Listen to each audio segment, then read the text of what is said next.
Good morning. Ngasigi card ki message haipatang yengminarasi ko. The card ahum ka lothoy ko. Adum si se dum ai kemta thamdre dum haidi card number 1, 2 and 3 ko. Haidi 1 2 3 se ngasigi oina. Aduga ngasi tawba yaba manifestation aina ngarang budi mayam haigre na ko.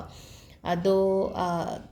Manipur net yadabanina haidi verbally gumba dum mingonda share tawisu tawbiyo ko. Haidi ngasi manifest tawana.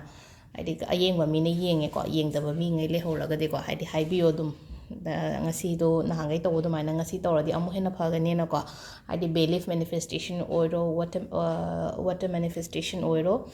aduga atete khoina matchstick taga ge tawbo haidi mekita ga tawro tawbo do dumaina hai tare ko ada si ahamba gi message yeng minarsi ko haidi card number 1 khan ba mi ngai gi hai tare ko sida hai ko meditations brings answers and hai ko hai kitang isha ithanda phammaga shanti oina ngatang phambi raga nang noje khalli ba wakhando phamdaraga hai di meditate to biraga di hai nangonda clarity ma u phangani ko number 2 ko number 2 se abundance ko hai di pisang sa phangba khotpa hai tare ko maina hai di phango hai ba le ko aduga number 3 ko ask for help from others ko haidi mingonda gi mateng gumba daina ni biba hai tare adu si sina keno gi leire ko adu ngasi se 8 8 and 9 aina ngarang so hai gre ko haidi tha nipan tang nipan ko 8 8 sem phai ko khoi sum aina ngarang hai pa hai kan da land gate portal hang ba matam oibanina haidi khoina atai budi haire aduga manifestation amaga hai ko nipan la igada ba hai tare ko si se haidi smai toroga haidi aina khalliba wish to hai tare ko Mari, Manga, Taruk, Taret, Nipan ko. Same wish to ni ko. Hadi amamam wish amamam idoy na te ko nipan sida. Hadi suppose ahamba aina hadi aigi job kini na khala seba. Aigi job kini na khala di hadi ai sigi thabak se phangen ko. Mai taron dum ira so ka shukai de ko. Ai sigi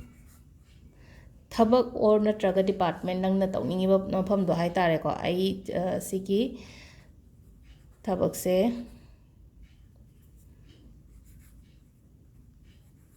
phange ko adu relationship ki haraga haidi ma ga iga phajana haidi hazik I am happily married with this person ko haidi dain toro hai bi bi ko aduga ate ko amasu ibe ko I am money magnet kain to toro hai bodo adum ina ibe ko aduga pregnancy gi matang da so leino ko haidi hana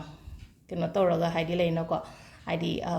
aido oire na dumai tawraga hana nipan gumba ibiraga sigi paper se keno tawraga ko nangi wish to phangdri phawba keno tawraga thambiyo section na thambiyo sigi pot se ko section na thambiyo adugi matungda dumai na tawraga je hai kan se da sigi che se nangi wish to phanga matungda si se che se akoi na mai thadok piraga haidi langthokiba yai ko to bi ba nga sigi numit ki keno se manifestation se ko ato sida leire ngasigi card ki message ka ngasigi tips ka hai tare ko